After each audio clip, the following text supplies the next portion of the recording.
Hello, welcome to the stream chat. Hello everybody, welcome. Hello, hi, how are we doing? Welcome to the official part 2 to the Indie Horror Games tier list. Last time we did this was October 16th. Where we ranked over 100 indie horror games. And, there's been a little bit of a readjustment. Yeah, some things have been rearranged on the tier list of what we already ranked. There's a lot of things are in a slightly different position, based on either by changing opinions or changing of the game. But yeah, this is what we're currently working with. This is 110 indie horror games, something like that. And yeah, these are my honest thoughts on all of them. I don't think there's anything that needs to be changed in the current state of the game. Right, and also since last time we did this, we have added a whole new tier. The should be illegal tier, where spectator has moved, and that will not be the only thing in there. Should be illegal tier are basically means games I genuinely don't think should be allowed on Steam. Take that for what you will. So yeah, this is the current ranking. This is what we're at. Hang on, I'm gonna quickly make it so you guys can see my mouse on screen. There it is. That's so fun. Why did Project Playtime drop? Because they made the game worse. They made the game quite a bit worse. If they make it better again, then we could throw it back up into A. But they made it worse. So it's currently sandwiched between Vanish and Murder House. Yeah, I don't think my opinions on any of these games have changed since the last re-ranking. Yeah, I think this is pretty definitive.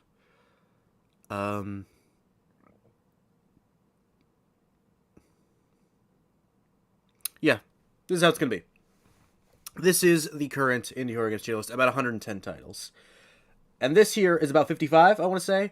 We haven't played the Granny games yet. These are not going to be ranked. We'll be playing all the Granny games next week. But I mean, I haven't bothered to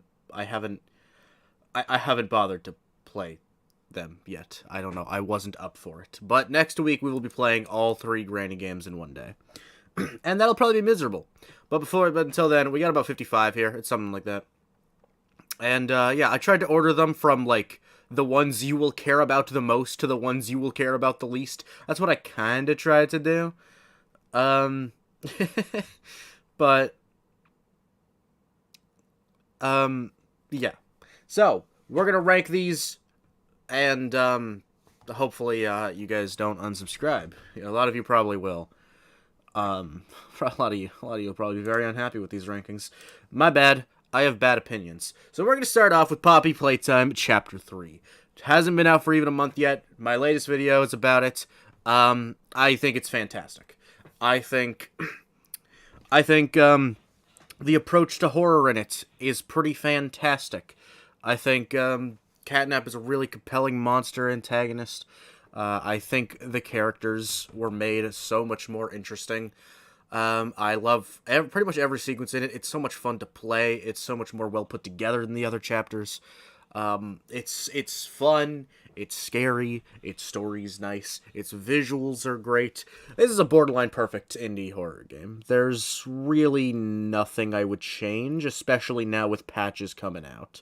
With all the patches that are coming out, they're updating this game pretty much weekly. There's, like, very little to be changed. So yeah, for me, it is of pretty much the highest pristine. I'm going to put it here. Doki Doki is my favorite. Not going to change. But I love Poppy Playtime Chapter 3. I really love Poppy Playtime Chapter 3. I think it's like a genuine masterpiece. I think I think this is one of the scariest games on this list, which is crazy because it's a Poppy Playtime game. But no, yeah, they really did fantastic. They did such a good job with it, and I have a whole video on it, so I won't linger on it too much. Watch my latest video if you want more of my thoughts, some of the things I liked the most, some of my favorite parts of it, going over more of it. Yeah, this is one of my favorites, easily. FNAF AR. When I heard this game was shutting down, I figured, alright, I guess that means I gotta play it. It's the only FNAF game, official FNAF game, I never played. And I was like, alright, well, if it's gonna go bye-bye, I gotta sink some time into it. I want all of you to tell me where you would put this game. I'm already fucking seeing it. I want all of you to tell me where FNAF AR should go on this tier list.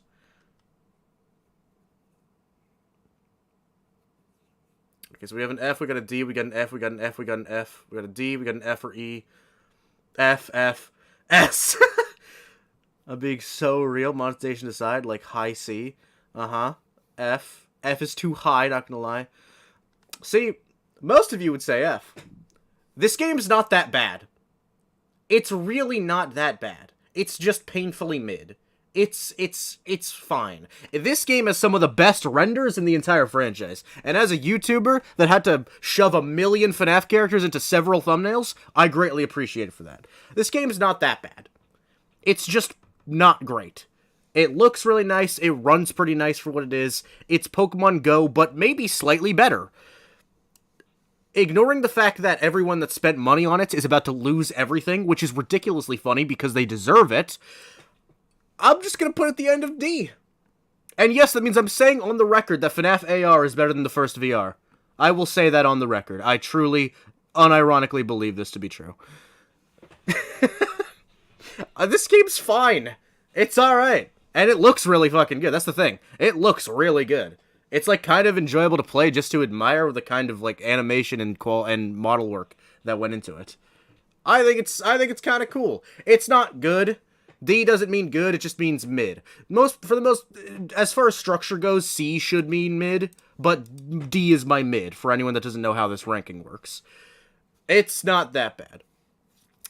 Help Wanted 2, our other FNAF game of the day, is pretty goddamn good. I am so happy that it wasn't just Help Wanted 1 again. And I'm gonna say this, before I say nice things about FNAF, I have to say bad things about FNAF. Help Wanted 2 proves that Help Wanted 1 sucked, because this is one of the best looking VR games I've ever seen, and it was made with and for the same hardware. This game was always bad. It's actually crazy how hideous this game is, and how bad it plays. This game, though, is pretty goddamn fun. I would say there are plenty of levels I don't really like. The juice making ones, I think they're just called Fizzy Fazz levels. There's way too many of them, and they're painfully boring. And it still kind of has some of the same problems that the first game does have. Like, I think Freddy's Parts in Service one is just completely mediocre. But, like, everything about it is pretty much better. It's fun. Like, the little makeup ones are fun. The carousel ones are fun. The ones with Helpy are amazing. I love them. I would say the recreations of old games, unlike in the first game, are pretty good. Like, I think the Sister Location one is fine. It's really easy. If you ever died on those, I'm gonna assume you suck at games. This game's still easy. That's still the problem with FNAF VR in general, is that it's very easy. This one was harder, though, and I like it. I'm gonna put it, hopefully Project fixed their shit, but right now it's ahead of it, actually. I'm gonna say it's in between Little Nightmares and Vanish. It's a good game. I like it. I genuinely liked it. It was the first FNAF game I was excited for in borderline 5 years. And it didn't disappoint. I enjoyed it. I genuinely enjoyed it. Yeah, and again, it looks fantastic. This game looks like AIDS. It's actually crazy how bad this game looks. Help Wanted 2 is stunning. It's so gorgeous. It's like, even if the game wasn't fun, I'd probably replay it at some point just because of how beautiful it is. I love it. Also, I'm realizing something, because I saw Rye Guy in chat. We have to re-rank Monsters and Mortals because there's a new DLC. I'll put it one higher. No. You know what I'm gonna do? I'm gonna bump Ruin above Slaughter Me Street 2. And I'm gonna bump Monsters and Mortals above Slaughter Me Street 2. It's still kind of just dumb fun. But you know what? That's okay. That's totally okay. It's dumb fun, and I'll take it for that. Alright, back to the new ones. Lethal Company. One of the biggest indie horror games of all time. Technically the biggest if you want to go off of numbers. This game is such a crazy achievement. And you know what? It totally deserves it. This game's really fun. Both multiplayer and solo is fun, which can't be said about a lot of multiplayer games. This one's really fun. This one is really, really fun. I love the monster designs. I love their different mechanics. It has the best proximity chat I've ever seen. Fantastic sound design. Some fun music in it as well. And it's pretty scary. Again, most multiplayer games are just straight up never scary because they're kind of inherently goofy a lot of the time. Shout out to Monsters and Mortals. But even a game better than Monsters and Mortals, Dead by Daylight. I have that as a C tier. It's the only game on here that isn't indie. Sorry. It started as indie and then became AAA. Oops, whatever. It's here. But, like, even a game again, C tier means I do like it to some extent. Dead by Daylight is pretty fun and has some great stuff in it, but it'll never be scary. Lethal Company is actually pretty scary. It approaches horror in a way that can be fun and enjoyable and also give off some good scares. I'm gonna put it... I'll put it above FNAF 4, Happy Hills, and Happy Game. I just realized there's two Happies next to each other. That's very funny. Do I like it more than Mortuary Assistant? That's tough. Mortuary Assistant isn't a game I come back to much anymore because I put so much time into it, but I do think it's, like, fantastic. You know, on replayability alone, I'll put it ahead of it, honestly. I think Lethal Company is great. And I should play it more, honestly. I should get back to it at some point. It's very fun. Shipwrecked 64, though. Second best I've ever played. Oh, man, I love this game. I love Shipwrecked so much. I love Shipwrecked. Yeah, spoiler alert. This is the highest ranking of the stream. We're not going to get better than this. Shipwrecked 64 is crazy good. Crazy good. Like, the most exciting ARG adventure I've ever been on. And, like, such memorable moments, memorable characters, great scares, fun mechanics, such an authentic throwback to the N64 style, and also functionality. God damn, this game is so good. It's so good, and it's so complex, and it's so, like, worth the playtime. I absolutely adore this game. I'd say it's my third favorite video game of all time. It still goes behind Doki Doki. Doki Doki's special to me, but so is this one. This is also special to me. I love Shipwrecked 64. I think it's a masterpiece. I think it's a work of art. Second best on the tier list ever. Go play this game. And Stumbler is so baby. I love him. Yeah, Shipwrecked, I love the ARG elements, I love the scares, I love the story it tells and the secrets within it, has some great voice acting work, and again, the N64 is my favorite console of all time, so it's like this game was kind of just designed for my liking, and it feels so, I've played so many N64 games, and it feels the same. I actually played it with an N64 controller, because I really wanted that feel. And it works perfectly. It's fantastic. I love Shipwrecked 64. Please go play it. It's like $8 for like 10 hours of playtime. I highly recommend it. Buckshot Roulette, or as we all like to call it, Backshot Roulette, is really fun. It's like barely a horror game. I'm kind of confused as to why this is a horror game. But it's very fun. And I like the little character. I don't know, he's really silly. I like him, the dealer. No, yeah, this game's just really fun to play. It's really fun to see how high of a score you can get. It's really fun to take the risks of what's it actually called, Russian roulette. It's really exciting. It's actually really thrilling in that regard. And yeah, you can replay this game forever. And the game's only like $2. And it is coming to Steam, and I do plan on rebuying it on Steam. One, because I just prefer having Steam games. But also, you know, support the dev. I'm gonna buy it twice. Why not? But yeah, Buckshot Roulette, really fun game. I'd put it like behind Project, I think. Project really needs to get their shit together, but ultimately, if you enjoyed playing Project on your own, you can still have a lot of fun playing it. I still like playing Project. I just don't as much because there are some things that really need to be fixed and changed. But I mean, I still play it sometimes. I still like it.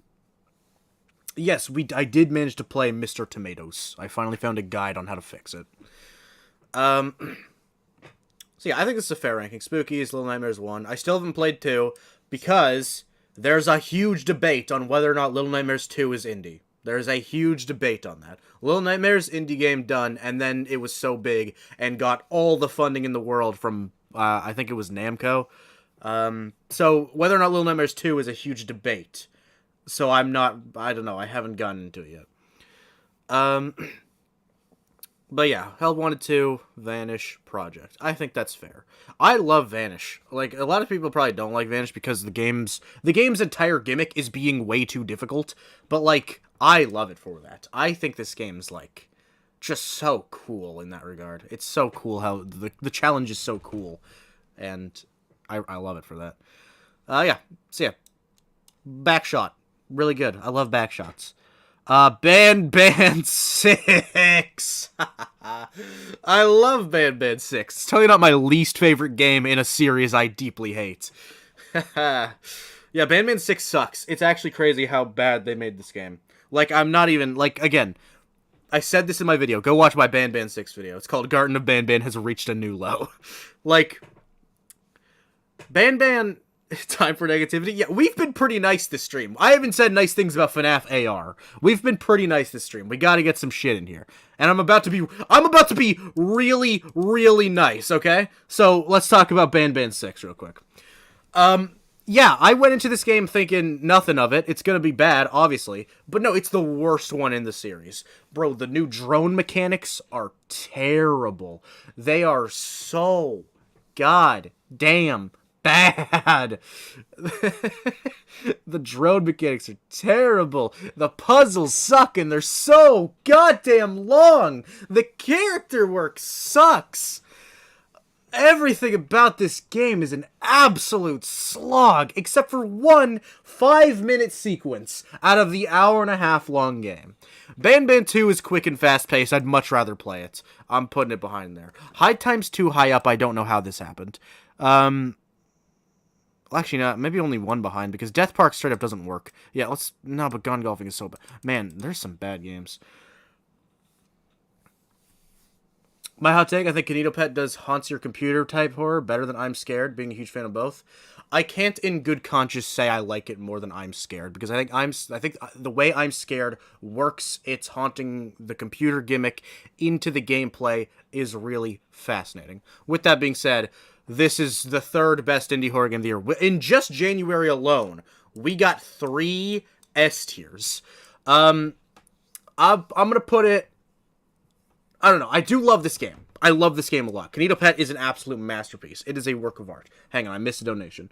Thank you, Mr. Noah, for the $5. I love ranking streams so much. I just enjoy you talking about these, so thank you. I'm glad you enjoy. Thank you for the donation. But put Bucky on the desk. I will do that. Do I still have him saved? I might have to grab that from my DMs with Squeaks. Alright, yeah, hang on. Let me just do that. Yo, Squeaks DeCorge, where are you at on my Discord? Where is the goat?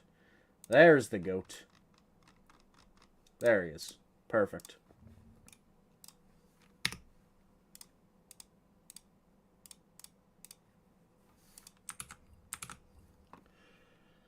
Alright.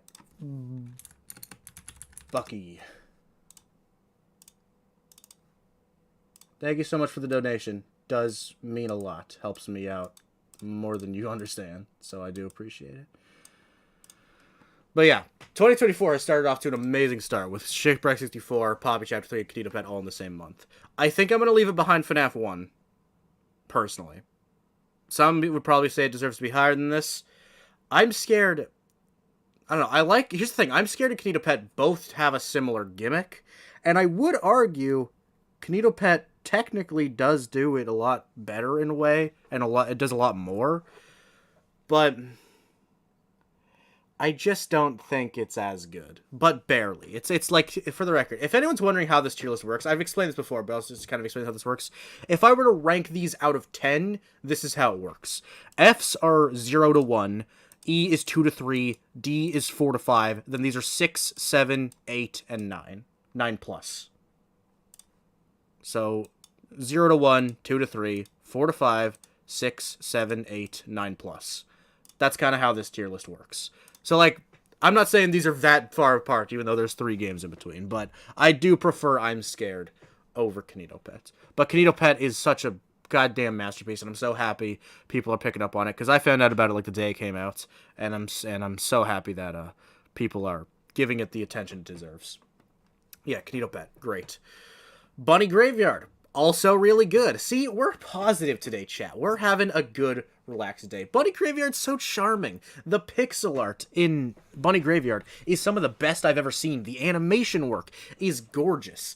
And I really like this game's approach to horror, actually. It's not that scary, but it's really creative in its horror. It's a much more subtle approach, which isn't a bad thing. But it's also pretty dark and twisted in a way. Like, there's spoilers for all these games. This is just a given. Leave if you don't want spoilers for indie horror games. But like, there's a part where you have to like choose whether or not you tell a frog, because they're all animals, whether or not the bunny villain killed his father. Which she did. You have to pick whether or not you confess that to him. It's actually pretty twisted. It's pretty dark, and it's really fun to play. I love the characters. I love a lot of things about this game. I think this game is like a pretty easy A, honestly, and I'm excited for more to come out. This isn't the full game, but I really like where it's at right now, and I think it is really impressive what they were able to pull off in the style. And boom, we got more goated material going on. Duck Season. I love Duck Season. I love Duck Season. Duck Season is so goddamn cool. I'm putting it right in front of FNAF 1. It's one of the best indie horror games, for sure. I think that's totally fair to say. Uses its VR technology to the pretty much best of their abilities, it has a fascinating slasher tone to it with its killer, and I love that. I think the game is fun. As someone that loves old school games, I love the twist on Duck Hunt. I'm a big fan of that. It's fun to play. It's a little challenging at points. It has a cool boss fight. The OST of this game slaps. It's very stylized. It has a very distinct and interesting style.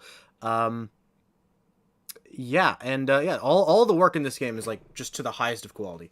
All of the music work, the visuals, the animations, all of it's great. It plays great. It's very fun. Has some really interesting gimmicks and plenty of additional content. You can really interact with the environment around you and do a lot. I haven't even gotten. I've thought about getting more achievements in this game, and I haven't even gotten a lot of them because there's a lot to do in this game, and I really like that. It's a great game.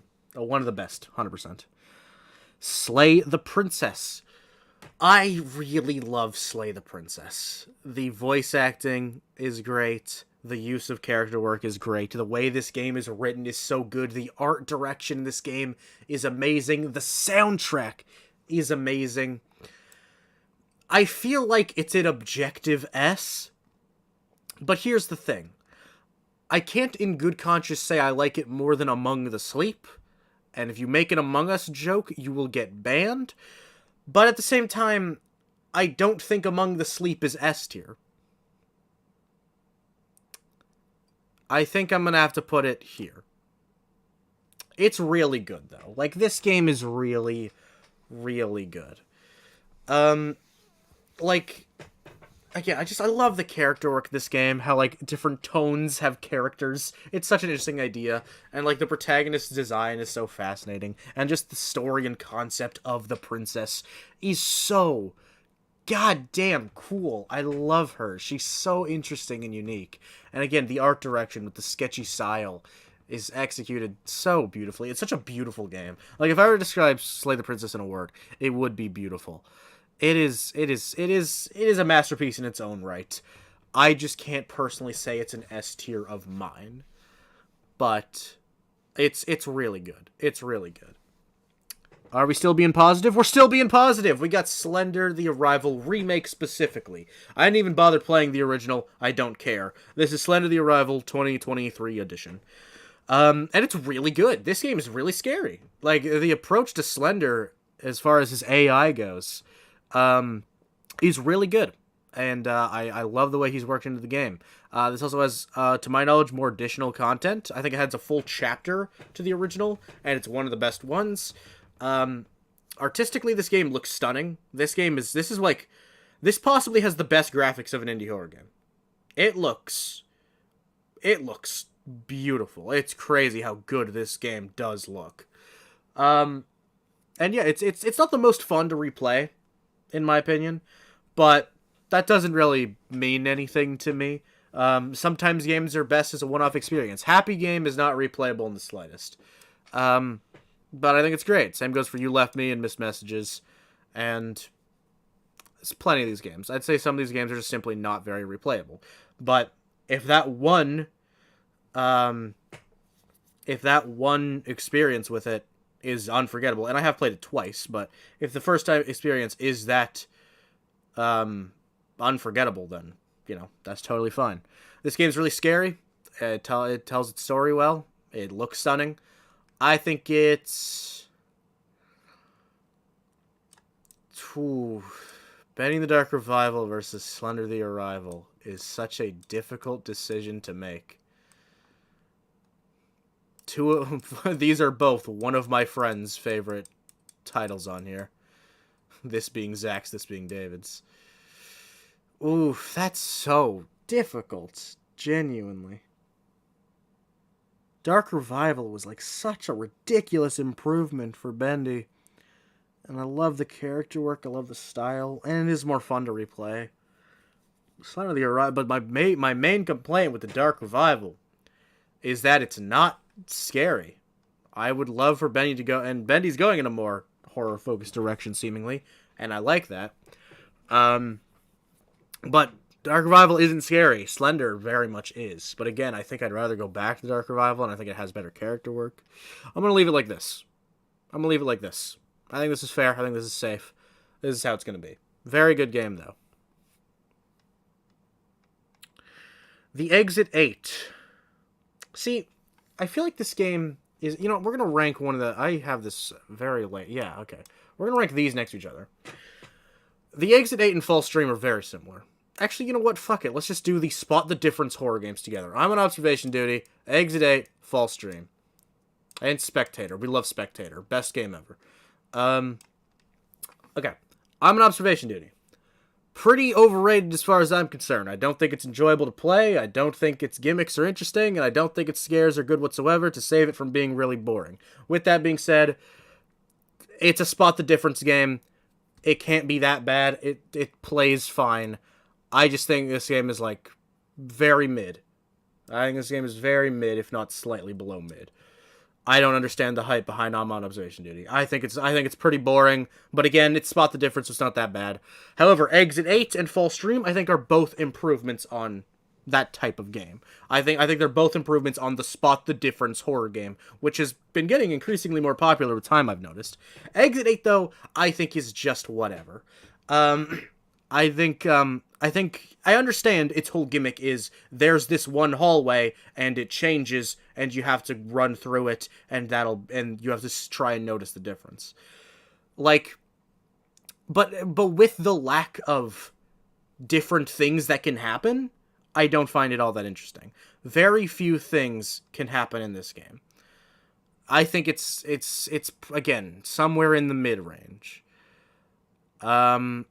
I'll put it above Parasocial, because I think it does what it tries to do better than Parasocial did. Parasocial should have been a lot better than it was.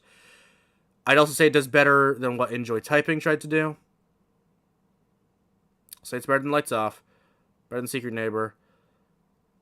Gonna put it here. I don't think it's better than Detention. I just think this game is kind of whatever, because my issue with this isn't the way it plays or even its gimmick, but there's very few anomalies that can happen. False Dream is the same type of game, but if I'm not misremembering, there are 81 anomalies that can happen. And that makes it so much better to me. False Dream is you're set in a hotel, just one room. It's not like a whole building, but you're staying in a hotel called True Dream, and you need to every hour from 12 to 6, like FNAF. Every hour you need to spot a new anomaly in your hotel room.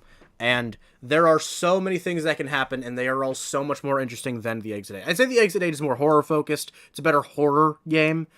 But, like, this one has so much more that can happen. It's so exciting. It's so much more satisfying to get right, because the Exit 8 has so many boring gimmicks. False Dream, I would say, is genuinely a B. I actually really enjoyed playing this game. And I'd like to play it more, because there are so many anomalies, I haven't gotten them all. Exit 8, there's not that many. It's kind of hard to play the game without seeing all of them. False Dream has a lot.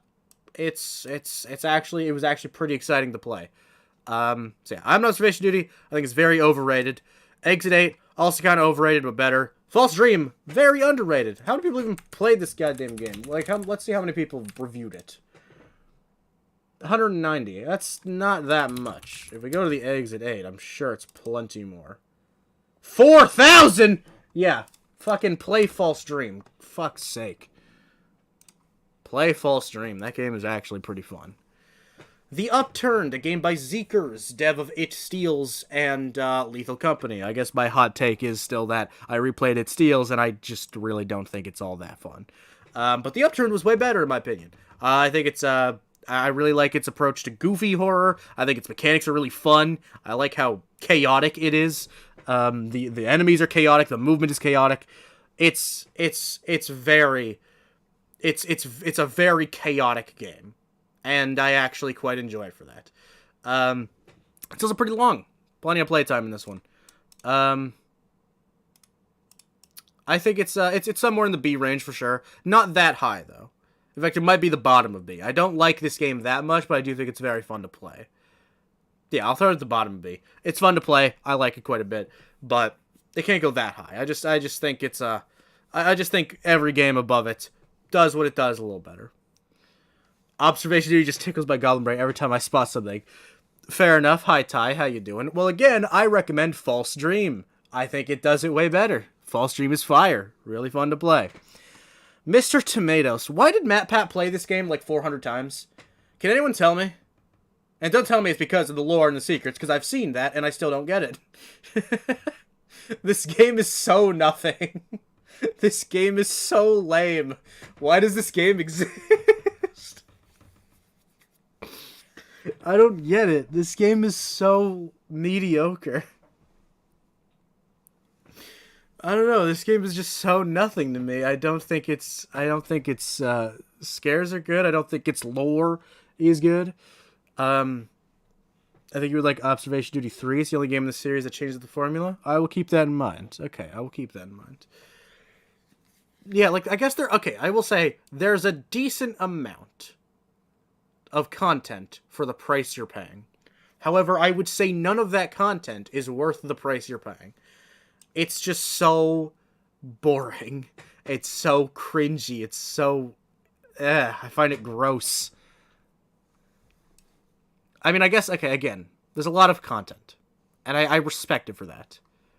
But I don't care about this game. I'll say it's better than those three. Better than that one. Better than that one. Wow, I really don't like this game. I'll say it's better than that one. Hobbs Playhouse 2 is pretty lame.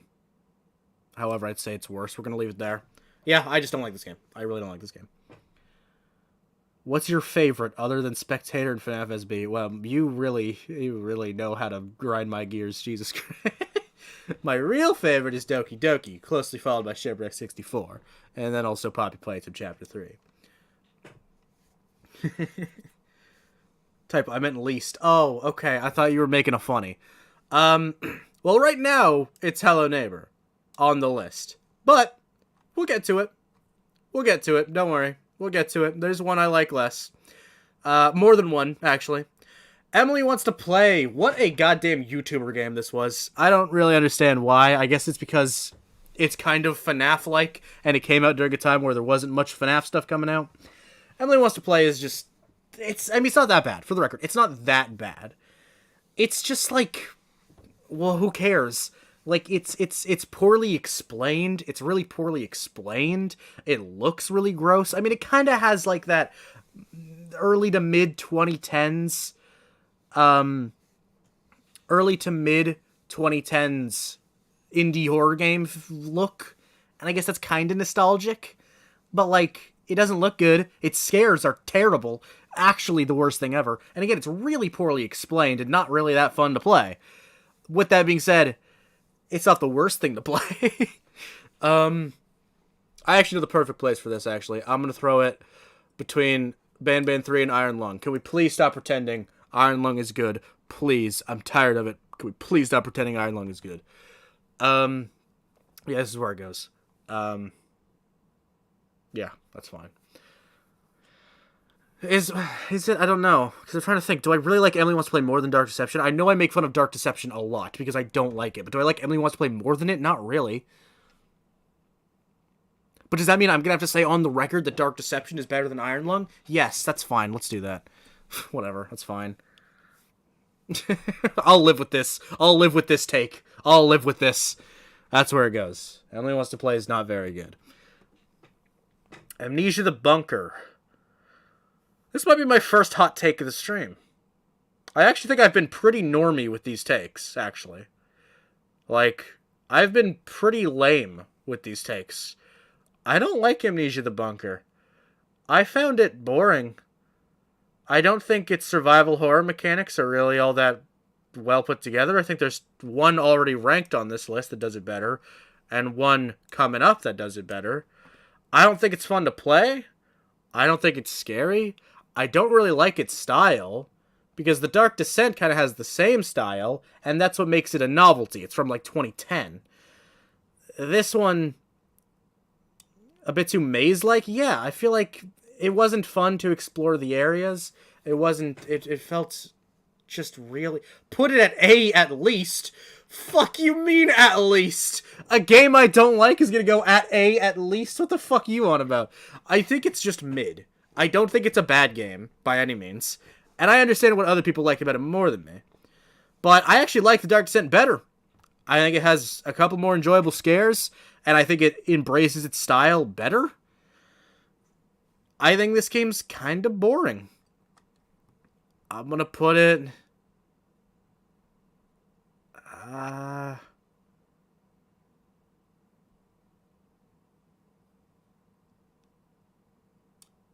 Do I like it more or less than T-Gotchi?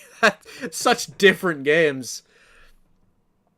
I'll say it's better. I'll say it's better. I'll say it's better than T-Gotchi. I'm gonna put it there. Put it behind Phasmophobia.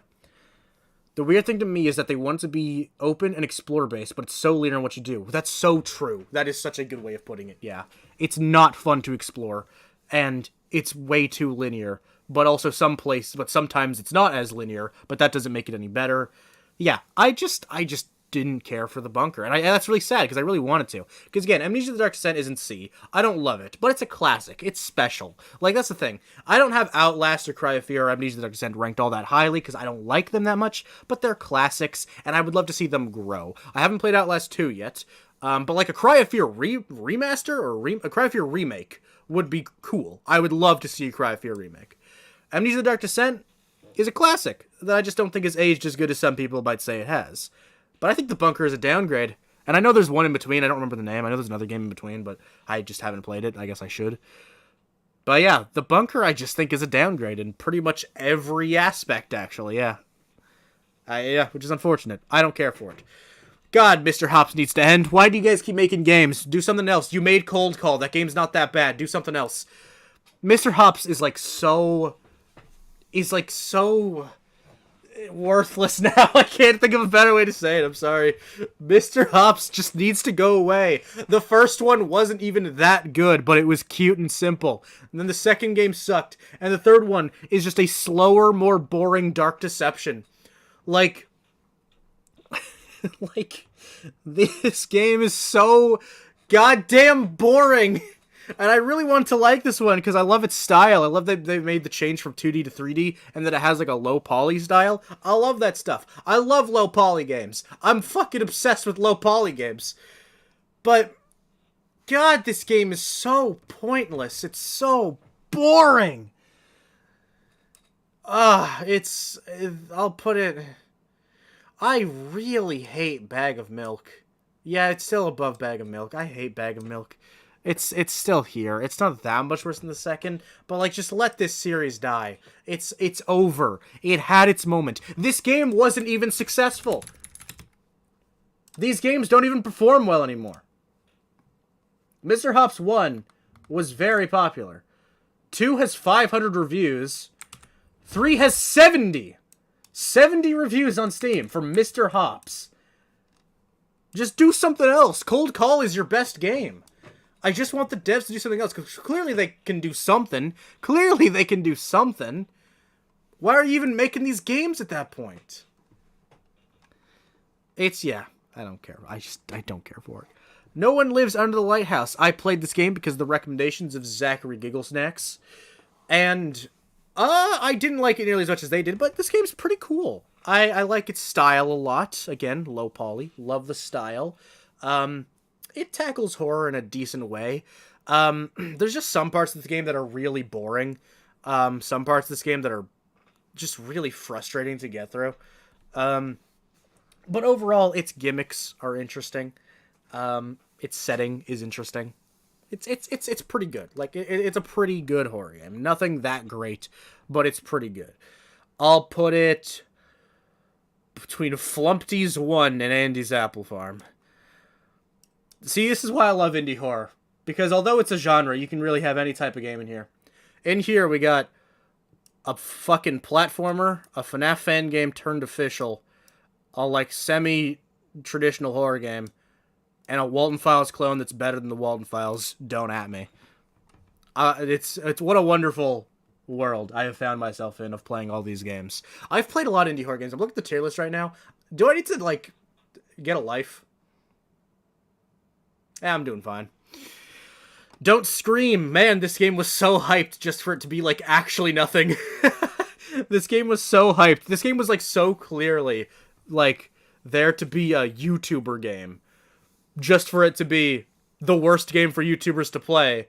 Because you have to be quiet. I've heard of, like, 35% of this list. I mean, yeah, I am the indie horror person in, like, our circle. Like, that doesn't mean much. I'm not acting like this is an accomplishment of mine. But, like, if you need indie horror information, I'm the go-to. Like, I play a lot of games. I play a lot of indie horror games. There's no way, yeah, right, I don't blame you if you haven't heard of, I don't know, Enjoy Typing, or Abandoned Souls. Actually, Jacksepticeye played this one. That's the only reason I even talked about it in one of my most recent videos. Yeah, some of these games are pretty unknown. But some of them are really underrated for that reason, so. Yes, we ranked Poppy Chapter 3. It's one of the best, top tier, goated. But yeah, Don't Scream is so nothing. This game is so nothing. I don't understand what the purpose of this game was. It's mid, though. Like, here's what I'll say. This game looks great.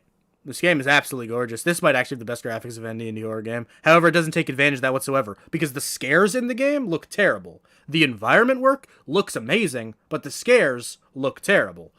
I don't understand why. Yeah, this game is so nothing, you just walk around and be quiet. All you do is walk around and be quiet. I'll put it... I don't even know where to put it. Because, again, it looks really cool. It's like it's an interesting idea to some extent. However, I'm going to put it like...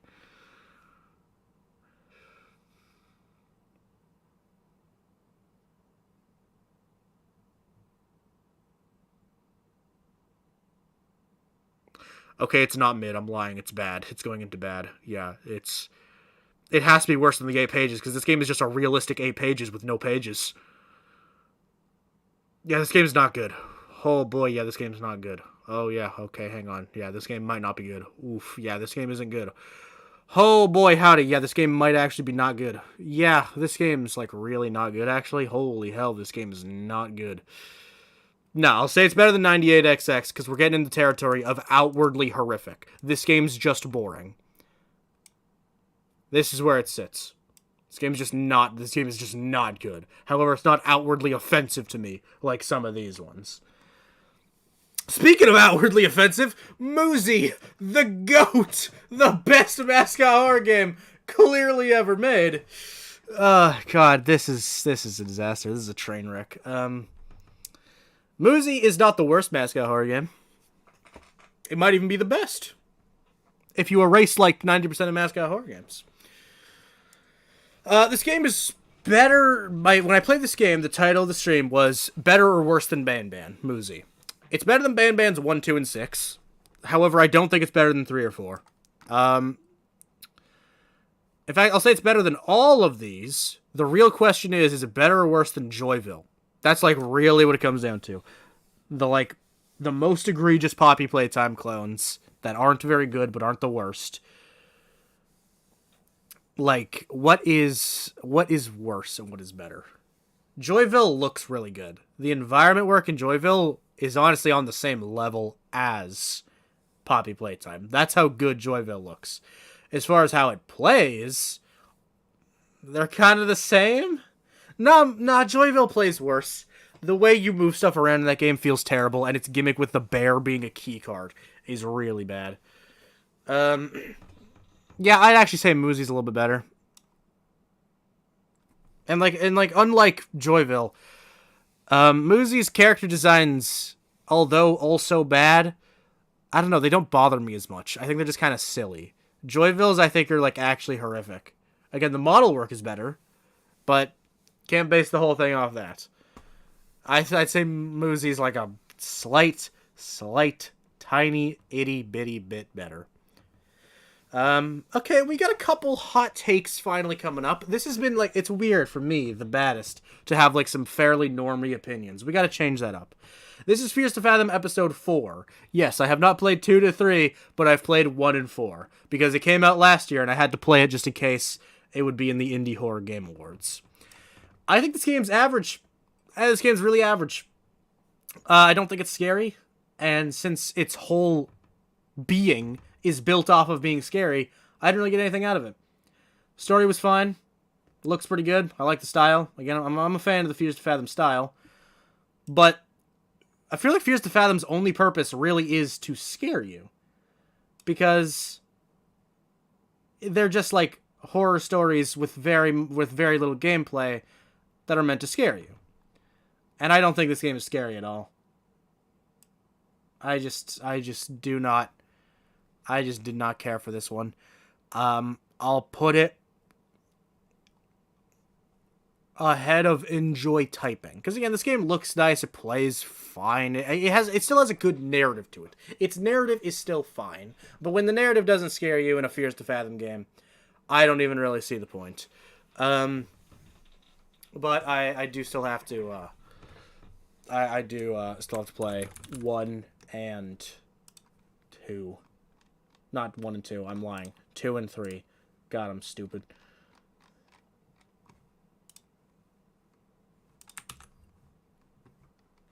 Can't even fathom the fears. That's what I'm slaying. Outlast Trials. Okay, again, couple hot takes perhaps. I'm not sure. I think the Outlast Trials was kind of a failure of I can't speak words. Kind of a bit of a failure of multiplayer horror game. I just think so many on the market do it better. I really wanted to like this one because it's not an ASIM. I like that we finally got a multiplayer indie horror game that wasn't an ASIM. But it's just boring. It's kind of boring. It looks cool, has the Outlast feel to it, which is obviously iconic and enjoyable to some extent.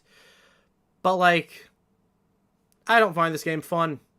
And I feel like in a multiplayer horror game, Fun is the most significant part of it. There are some games that don't necessarily need to be fun. Yume Nikki is not fun to play, but that doesn't mean it's not good. Goddamn, Happy Game is barely a game, but it's really cool. These, like, some of these are visual novels. It doesn't need to be fun to play. But in a multiplayer game, that's like its whole purpose, to me at least. And I just think this game is nothing. I don't care. It's so nothing to me. I might say it's better than Observation Duty, though. Again, this game's really overrated. I just don't think this game's fun to play. Straight up. I don't think it's fun to play. It's whatever. Mad Father, we got an RPG Maker classic. Before I say good things about this game, wow, it overstays its welcome. This game should have, like, when we approached the ending of this game, we were all like, how has this game not ended like 5 different times? Holy hell, it keeps going. My god, how does it keep going? It's baffling how much this game keeps going. But I really like it. I think it's cool.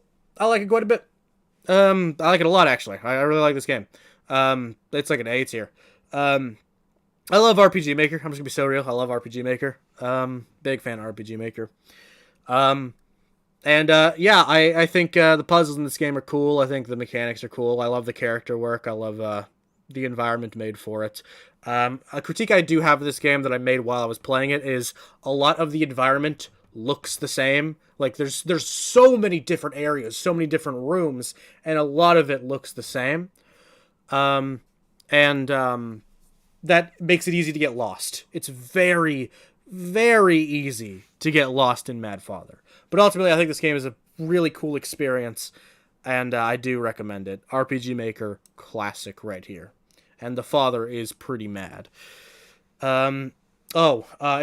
Interesting. Okay, so you see, I don't want to talk about this game because people get mad at me when I talk about this game, and I've gotten in a lot of trouble for talking about this game.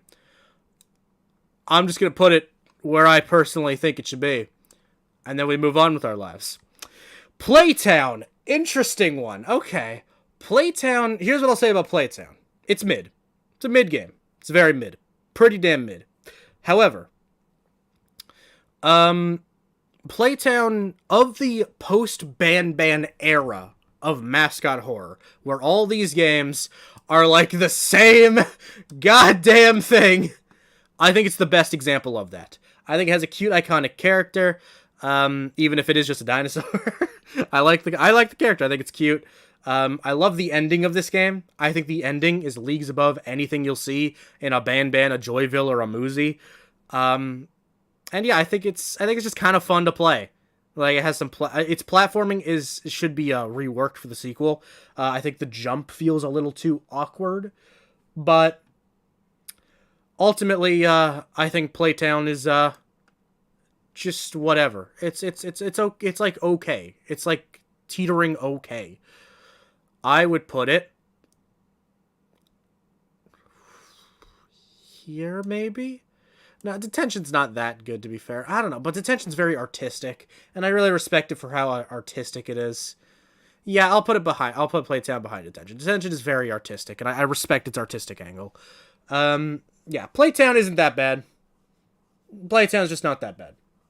It's really just not. It's still just very mid. It still falls into the trap of a lot of mascot horror games. But I think it's the best example of that post Ban era that we're still in. But you know what I'm saying. Yeah, Playtown is not that bad. It's also just not that good, though. Like, I'm not gonna act like this is a good game, but it shows more potential than a Moozy or a Joyville does, as far as I'm concerned. Scorn is one of the worst games I've ever played in my goddamn life. Holy hell, this game is so not good. Oh my, oof, this game. Oh god, this game. Ah! This game!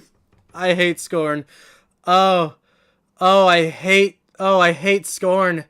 I hate Scorn. Yes, it's worse than Hello Neighbor. Zach was so right about this game.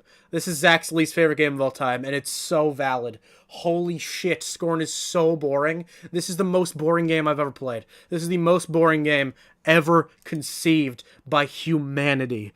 Oh, it's so boring. This game, like, solely relies on its story and style. The story isn't even in the game, and the style gets so repetitive after the first 15 minutes. Oh, this game is boring. Oh, this game is boring. I hate this game. I don't care about this game. Fuck this game. Lost in Vivo. We played this game yesterday. And, there were some things I don't like about it, for sure. However, this game was very much good. This game was very good. I got frustrated at points because I don't like that this game doesn't have autosaves. Now, apparently, you know, this game is... not apparently. This game is inspired by, like, Silent Hill and stuff like that, where it's not supposed to have autosaves. I don't care. I don't care. This game would be so much better if it had autosaves. On the topic of Don't Scream sucking, the game's Silent Breath looks like it's going to be a don't scream, but you actually have an objective. I'm going to write that down, in fact. Hang on, give me a second. Silent Breath. I will keep that in mind. Thank you, Ty, the goat. Isn't it funny, Ty, that you're in both F and S tier on this tier list? That's kind of funny. You're here, and also here. That's funny. Yeah, Lost in Vivo was a great survival horror game. I love its mechanics. I love some of its creatures. I love some of its environment work. I love its style. And it has some interesting themes for sure, relating to like therapy, depression, self-image issues, stuff like that, abuse even. There's a lot of serious themes in this. Wouldn't say they're the most fleshed out, but they're there, and I respect the way they handled it regardless. But yeah, it's also a pretty good game to play. I will replay this one very soon, potentially this weekend. Right now I'm going to put it at the end of A. It could drop to B or go higher in A, who knows? Maybe it'll be an S one day. I do need to replay this one more time at least, but it's good. It's good. It's a good game. Quite like.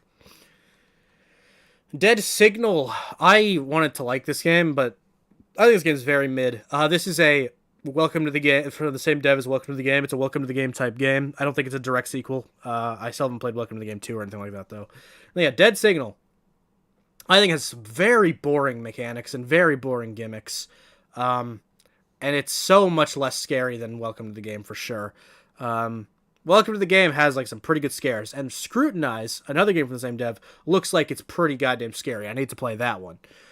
Yeah, I don't think this game is scary, and I think its gimmicks are far... I just think this game is Welcome to the Game, but worse in pretty much every single way. For me, it's like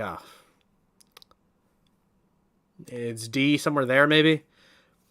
Secret Neighbor is, like, actually kind of fun, but, like, it's goofy.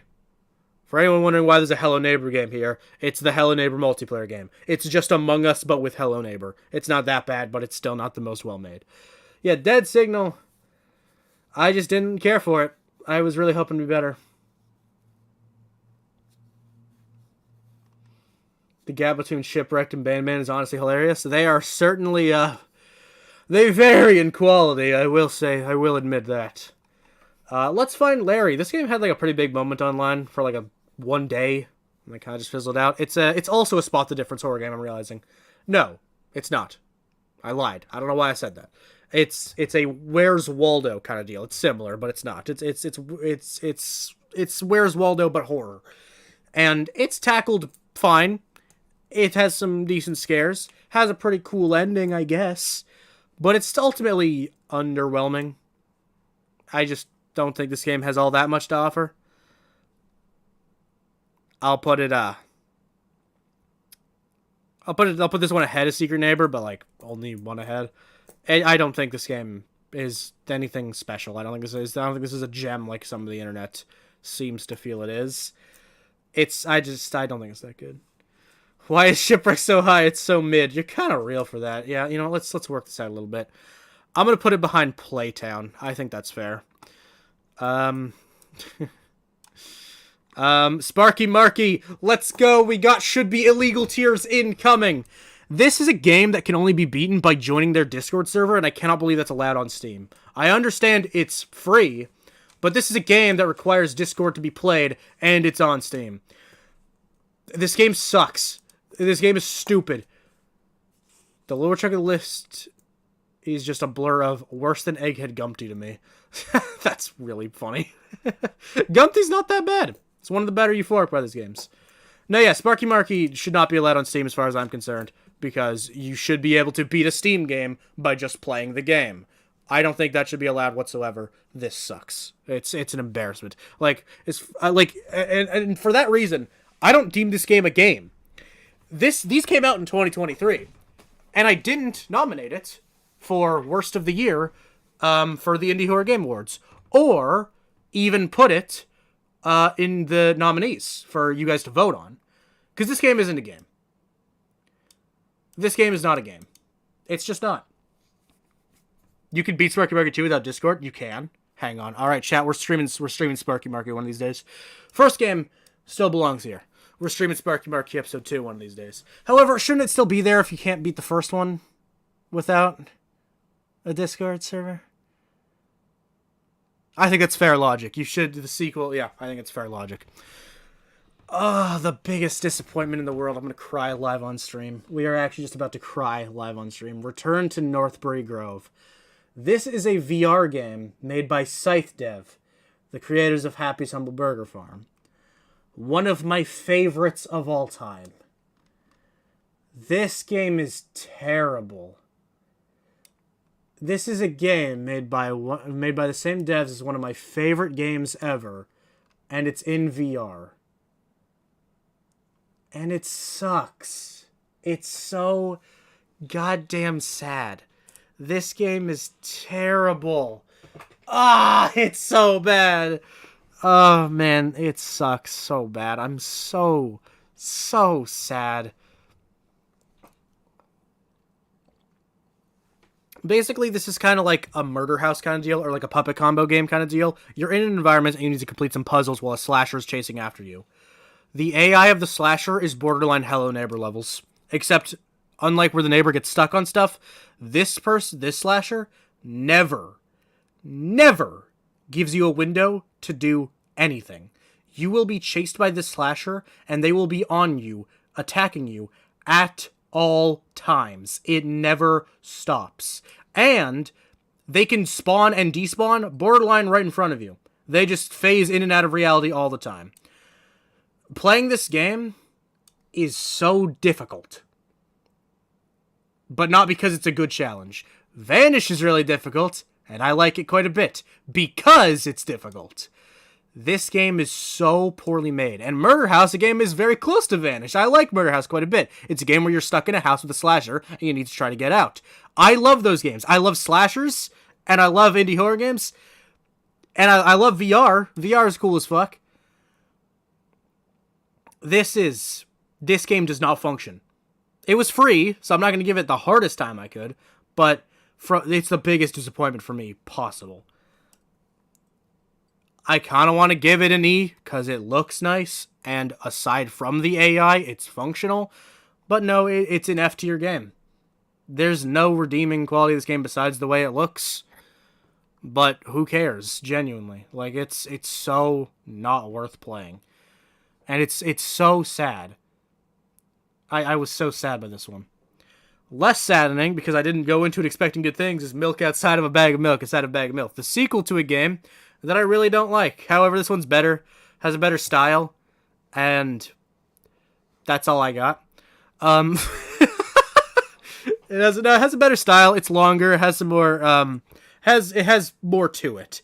However, I noticed playing this game what I hate about the Milk games. Milk is a game about a girl that's hurting. Clearly, she's schizophrenic. She's obviously depressed. She's on a lot of. I don't know if she's actually taken them, but she's on a lot of pills. This is a game about someone that is mentally unwell and hurting.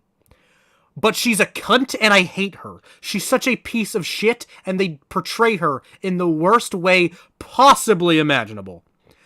So yeah, I want this bitch to be hurting. I hate her. She's awful. She's terrible. I hate her so much. I hate these games. I genuinely hate these games. I started off passively disliking them, and once I played the sequel, and I thought it was going to be better because it looks great. But these games are terrible. These are some of the worst written games I've ever played. Like, thank you, Squeaks. Bagged milk, Canasbda. You're so real for that. Thank you for the $2, man. I appreciate it a lot. I like that you haven't pointed out Bucky being the only thing on the desk. Milk is like terribly written. Holy shit, it's so badly written.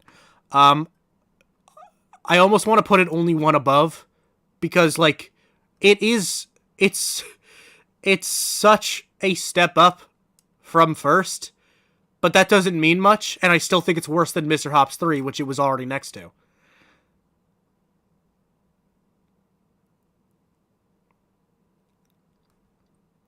Oh, God. Mr. House, no. Mr. House 3 should be above Mr. Tomatoes, though. It should. I will put this one above that one. I think that's fair. It's crazy how some of these games just never improve. Like, the milk is is borderline right next to each other, and Mr. Hops is borderline right next to each other. Yeah, that's how I'm gonna leave it. These games are terrible. These are some of the worst games I've ever played, and they make me so angry. I almost want to put them in should be illegal tier because I think their portrayal of what they're trying to get across here is horrific. I could change this to security breach and milk tier. No, yeah, this is Boofy's Manic Fanfic Panic goes in S tier. Sorry, Squeaks. We don't have fan games on the tier list. However, Boofy's is in C, and if I played it more, it could go to B. It's like teetering on B. I should play it a little bit more. Yeah, these games are oof. These are so bad. Oh, speaking of bad, wow, we saved so much bad for like nearing the end. Endless Inside. Speaking of fan games, this is a FNAF fan game that decided to turn into an original IP. And oh boy, it did such a good job. Slender Streets 2 is an E. Hop off the goat. What do you mean this game's not good? It's better than 1. 1's here. But hey, Super Retro, unironically fire. Download Super Retro on your mobile devices. Oh, Endless Inside is so bad. Yeah, it's a FNAF fan game where it's like Sister Location. Every stage is different, and they're all terrible, except for one of them. And the one that is actually good... the one that is actually good is RNG-based. You can only beat it if you get the right RNG. However, I could give it some credit, because the main animatronic, I think it's the main one, has like some significantly out there bazonkas. Look at this shit. This is a real thing. This is a real thing that exists right here. This is a thing that exists. This is a thing that exists. And you can buy this on Steam. It's not a not safe for work game. It's nothing like that. It's just a FNAF type game. But this is in here for no reason. So for that, I think it's fair. It goes in S tier. But no, this game is like really bad. However, that one night, even if it's RNG based, saves it a little bit.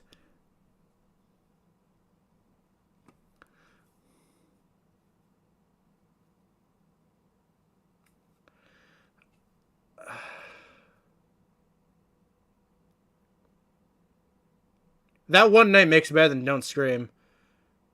Does it make it better than Joyville?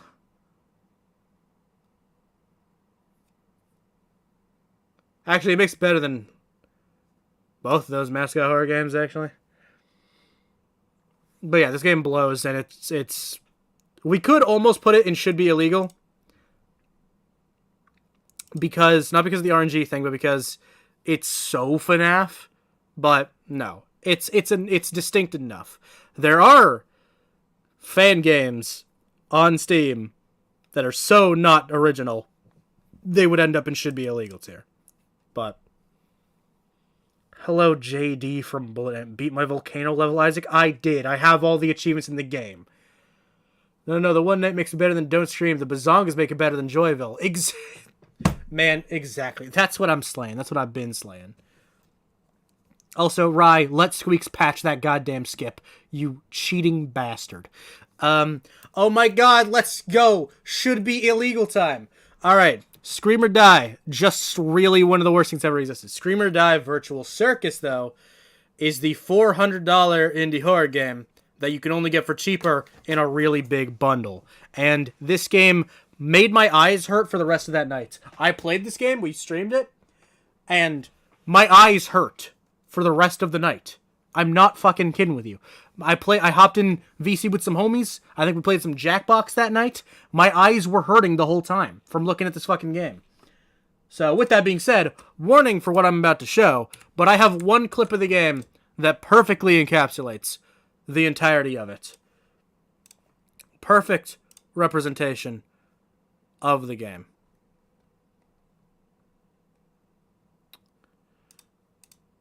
Okay, my clips, where is... There it is. This is a perfect example of the game.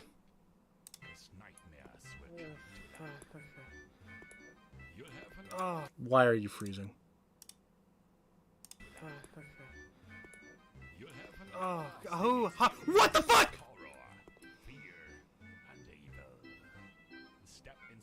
Ah! I broke the game. Yeah, that's the whole game pretty much right there. Yeah, this is one of the worst things that's ever existed, and no, yeah, this shouldn't be allowed on Steam. 100% this should not be allowed on Steam. Absolutely, this should not be allowed on Steam.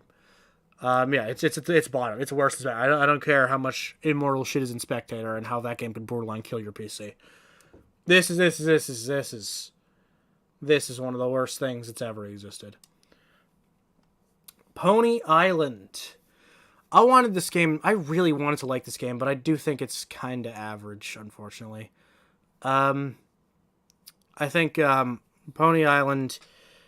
The problem with Pony Island is its type of puzzles don't vary enough to keep the game interesting. It has like one type of puzzles that it just uses over and over. And it's so boring. It just gets so boring so quick. Like, genuinely. It's just so mediocre in terms of how it plays. I like that. I like its style. I like its gimmick. No, Exiled isn't on here just because I haven't played it yet. No, we don't. Bro, if we were to remove things for being too short, every mascot horror title would have to be off the list. No, yeah, I just haven't played it yet. We'll probably stream it. We'll stream it at some point. I have it in my Steam library. I just haven't streamed it yet. But yeah, I'll play it. Yeah, Pony Island is just so average, and that makes me so sad. Its boss is really bad, too. It's like the ending of this game is just so not worth getting to, genuinely.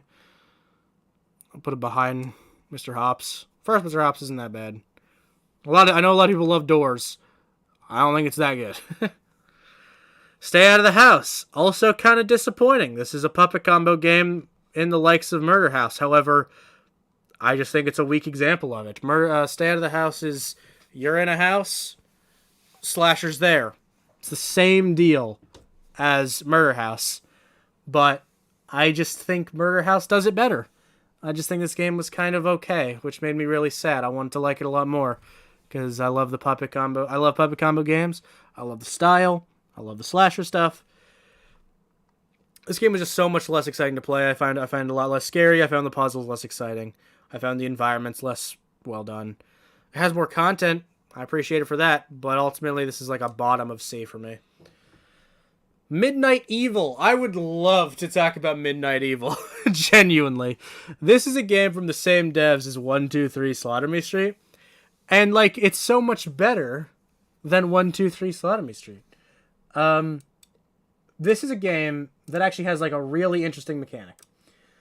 I think this is a really, really interesting mechanic.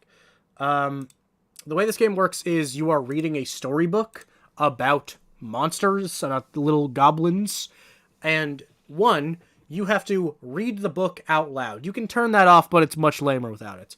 You can actually, it detects your mic, and you actually read the book out loud as you're playing the game, and that's how you progress through it. And it actually does a pretty goddamn good job of picking up what you're saying. And what I find really interesting about it is that you are reading the story of the monsters that are attacking you out loud. So you're reading this story about, you're reading a story about these little monsters, these little goblins that are after you, while they're after you. I find that really interesting, and I find the way the story progresses the game, it's just such an interesting idea that's actually executed pretty damn well. Yeah, it's a cool little game, and I appreciate it quite a bit. I will put it... You know what? I'm going to be bold here. I think this game's better than Tattletale. I'll say it's better than Choo Choo. It's better than Welcome to the Game. I'll put it behind Bobby Playtime Chapter 1. Yeah. I think that's fair. I genuinely think that's fair, yeah. I think it's better than these. Sue me. Pretty cool game. Very cute. Very interesting. The Pony Factory. The latest from David Zimansky. I'm pretty sure. Yeah, John is the other one. This was in like a Dread X collection, but then it was expanded upon and made into its own game. And it didn't really need to be, because this game is kind of mid. Here's what I say. I was liking this game for the most part. It's challenging. I like its survival horror aspects. I think it's cool. It looks really nice. It's kind of scary. But overall, I thought it was just kind of, it was just all right. It was pretty good. It would have been like a C tier. It would have been like a C tier. Like, it was going okay. Wasn't that bad. Some okay survival horror aspects. Could be a little frustrating at points. Could be a little bland at points. A little bit personalityless. And then the boss happened, and it's one of the worst I've ever seen in my entire life. So what would have been a low C is like D. Like, I'll put it there. Yeah, Pony Factory was like a 6 out of 10, and its entire fourth quarter makes it like a 5. It could have been so much better for sure. I think it's about time we just admit that John is the better of the Zemanskis. All right, now we got the 3 classic Euphoric Brothers games. These are 3 games made by the Euphoric Brothers right here, before Ban, before Gumpty. Swallow the Blue Remastered, He Needs His Medicine, and Fleshwater. Hey, you know what? These are better than the Ban games for the most part. Swallow the Blue is worse than Ban's 3 and 4, for sure. This game functions really, really bad, and it's really, really bland and boring and personalityless. I just don't really have any positive things to say about this one, except for the fact that it has like a decent atmosphere, some decent sound design, overall a better style. Their old games are so much more stylistic than their new games, and I appreciate them for that. Swallow the Blue is just not very good. It's behind Endless Inside. It's behind Moozy. You know what? It's actually going to be behind Moozy, but ahead of Joyville. I actually do think Swallow the Blue Remastered has more qualities than Joyville does. He Needs His Medicine, in my humble opinion, is the best Euphoric Brothers game. It's very short. It's very simple. But this is my favorite Euphoric Brothers game. Ty Coker is in it, which means obvious S tier. But no, where'd it go? But yeah, I think He Needs His Medicine is like a really cute idea. Basically you just have to make different medicines and they have different outcomes. Very simple, very short, but it's cute. Ty steals the show, obviously. It has actually a pretty interesting story behind it, with the titular he who needs his medicine. He wants to become a bird. That's the story. He wants to become a bird. He wants to bird up, you could say. It's kind of cute. There's something really charming about this game. I'm going to be so real.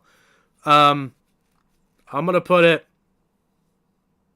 Do I dare put this game ahead of Faith in the Unholy Trinity?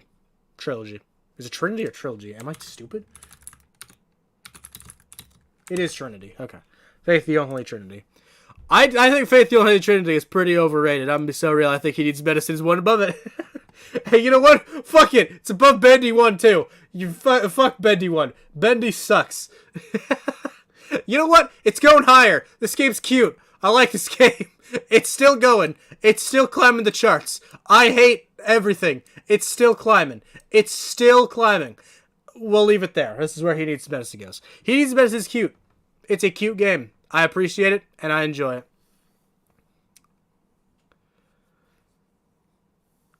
Speaking of birds, ever play the Rusty Lake / Cube Escape puzzle games? They're pretty good and get better as they were released. Are those horror games or just a game you're naming? Because no, I haven't heard of those. I didn't, unless I have and I forgot. I don't know. Play the Rusty Lake. I will write that down alongside Silent Breath. Rusty Lake / Cube Escape. Yeah, I'm not familiar with those, I don't think. The horror puzzle escape the room style game is mostly on mobile and some on PC. Okay, I'll look into that. Fleshwater is the last Euphoric Brothers game. The Euphoric Brothers horror game before Gumpty. And it's not great, but it's actually not that bad. It's like kind of mid.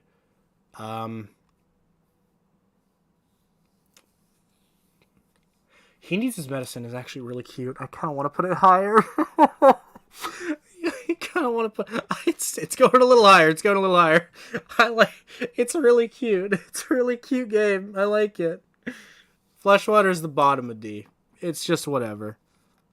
No, but it's actually not that bad.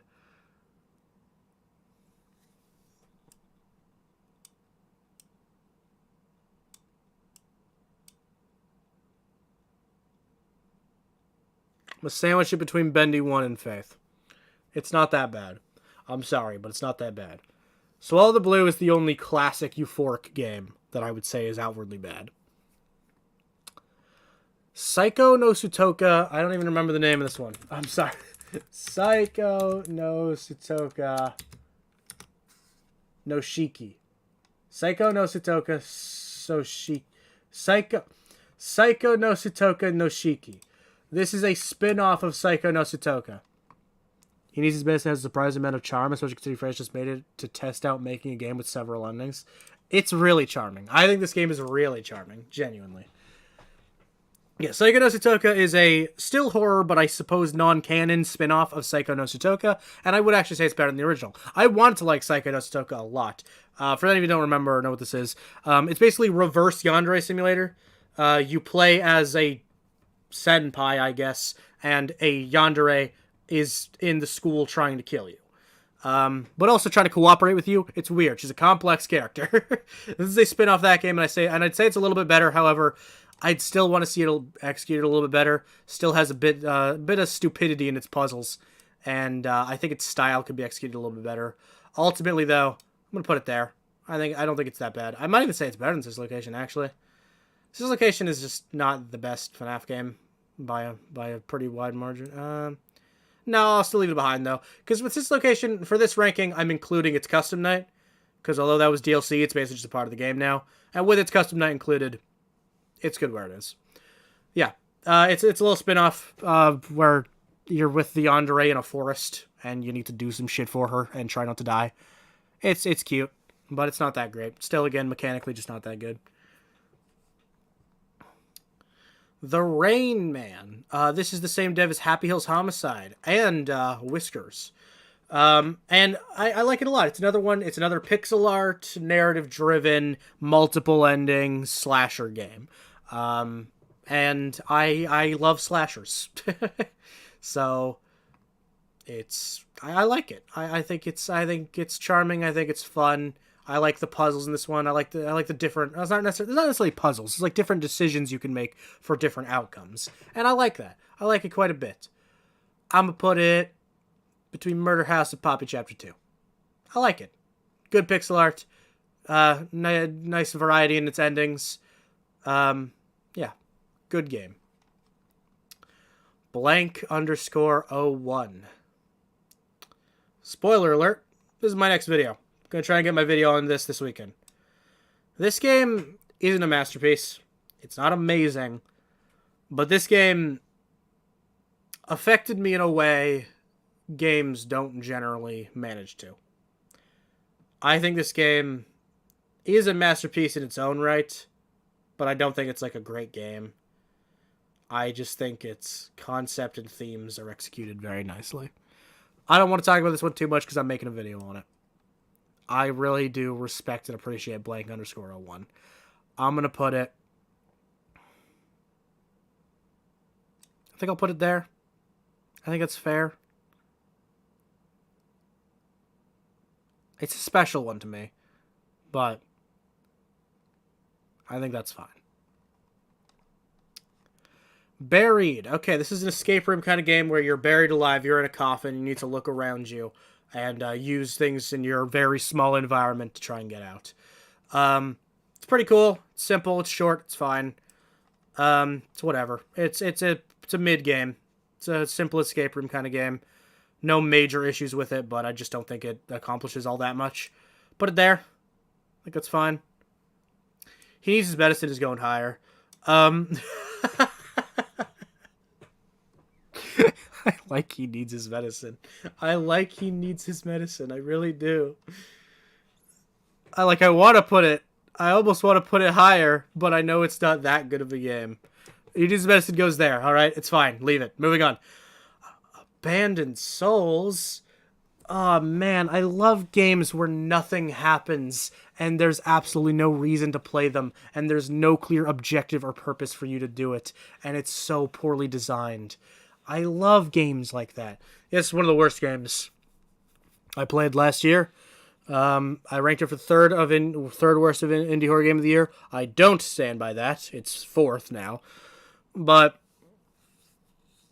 this is the most boring game ever. This game is so boring. I will still put it in E as opposed to F because it's visually nice. It looks fine and it functions correctly. That doesn't mean anything. I'm lying to you. It's an F. No, this is an F tier game. Yeah, it deserves to be an F tier. I think that's fine. It looks nice. It functions fine. But man, this is the most boring game ever. You just wander around bland, boring environments with no scares, no objective, no purpose. Absolute misery. Spacky's Night Shift. I'll never get over the name Spacky. It really does sound like a slur. A susplur. Spacky's Night Shift. It's a mascot horror game from like before mascot horror games were like a trend. So like I don't think this is like a cash grabby game. However, it was made very poorly. Basically, you go to this abandoned restaurant, and we play this on stream. You go to an abandoned restaurant, and there's living burgers that try to kill you, and living clowns and shit. And all you have to do to survive is hide in a corner and throw a burger at them to stun them. This game was executed pretty not well. I wanted to like it because it has a kind of charming style, and I thought it was like an interesting idea, but no, this game sucks. Paratopic. Do any of you know what Paratopic is? Because this game has like really decent reviews on Steam, and I don't understand why. And 80%, not the highest, but 80%, out of 1,000 reviews. And I just don't find the story compelling. I don't think its style is executed the best. I think it's mechanically bankrupt. Like, you don't really do much in this game. And there's so many opportunities where they could have had you do something, but they don't. And a lot of it is just waiting around, hoping something happens. Like, yeah, this is a really nothing game. I'll put it like, I'll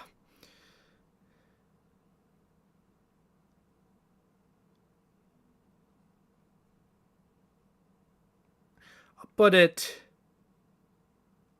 in between Don't Scream 98XX. Yeah, it's just not a good game. Really nothing to it. Alright, we got two more because we haven't played the Granny games. Again, we'll stream those next week, and we'll get to them eventually. Choppy Heady. This is another you're stuck in a building with a slasher kind of deal, and I don't think it's one of the best examples of that because there's basically no puzzles to it. It's just running away and trying to escape. However, I think this game is actually kind of scary. Its sound design is really good. I think the horror in this game is actually handled pretty well. Choppy Heady is a really goofy game. I kind of thought that was going to be like a... I almost thought this was going to be like a slasher mascot horror kind of thing. But, yeah, I don't think it's a great game, but I think it actually has some decent horror elements. And for that, I will give it here, between Detention and Playtime. Final game on the list. This is Mortissimum. We streamed this, and I didn't even finish it on stream because I was so bored.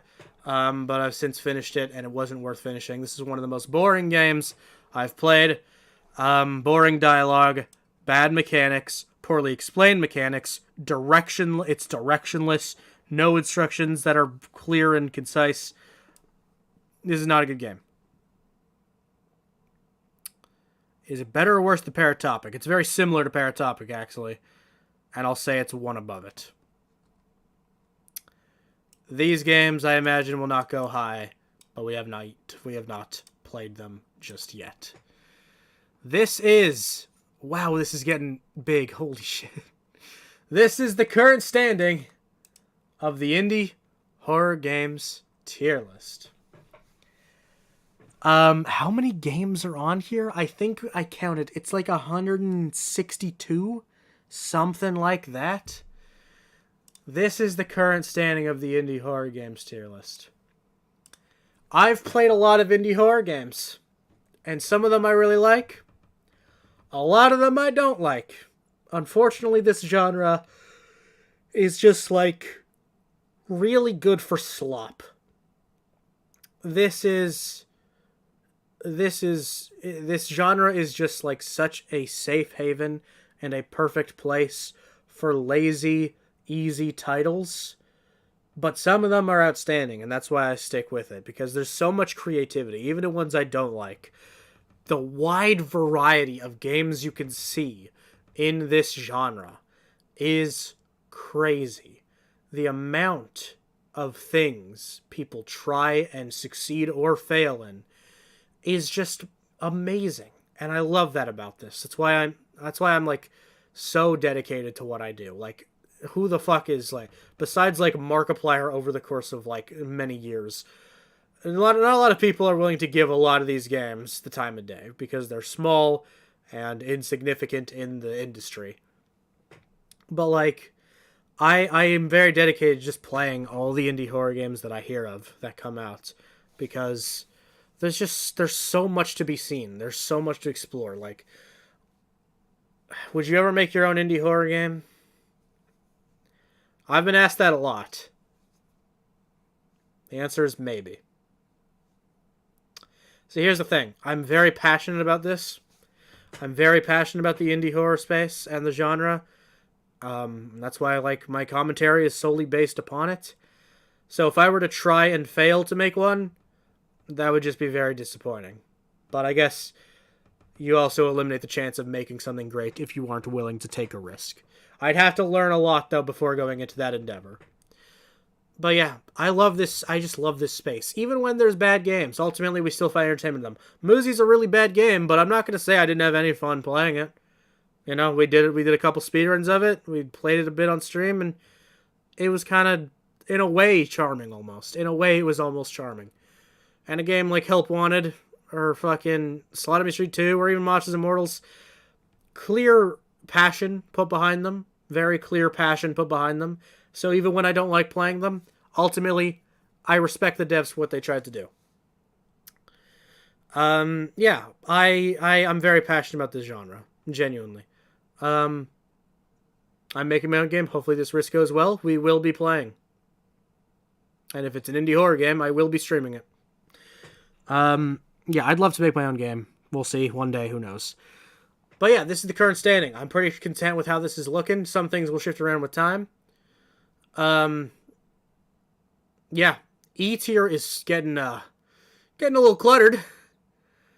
I'm almost wondering if at some point we'll have to make new tiers. Who knows? Who knows? Who knows? As of now, this is how it stands. And I'm happy with this. Yeah, I love this space. I love this genre, even when I'm playing the shittier ones. And, yeah, this is something I genuinely care about a lot. So, yeah, this is the ranking. Let me know what you guys agree and disagree with the most, I guess. Let me know some of the things you would change or some of the things you would agree with me on. And also, of course, always let me know games that are not on here that should be. I have a list of some bigger ones that will be added in the semi-near future. Because there are plenty, even though there's so many on here, there's some big ones we gotta add. I gotta play At Dead of Night. I gotta play IB. I gotta play Inscription. Gotta play Miseo. Gotta play Escape the Backrooms. Gotta play Sallyface. Gotta play Fran Bow. And a smattering of others. There's a lot of games in this space. And, yeah, I still have more to do. And we'll be playing Granny next week. We'll get to that. But yeah, shout out to this. This is the ranking. I hope you guys had a good time this stream. I hope you guys don't hate me too much for some of my worse opinions. This is how it is. This is how it be. And yeah, that's gonna be all. Thank you guys so much for watching. Thank you for everything.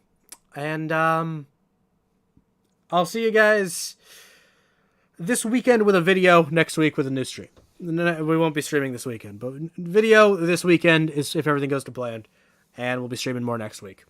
Thank you guys for everything. Have a good one. I'll see you later. Bye-bye.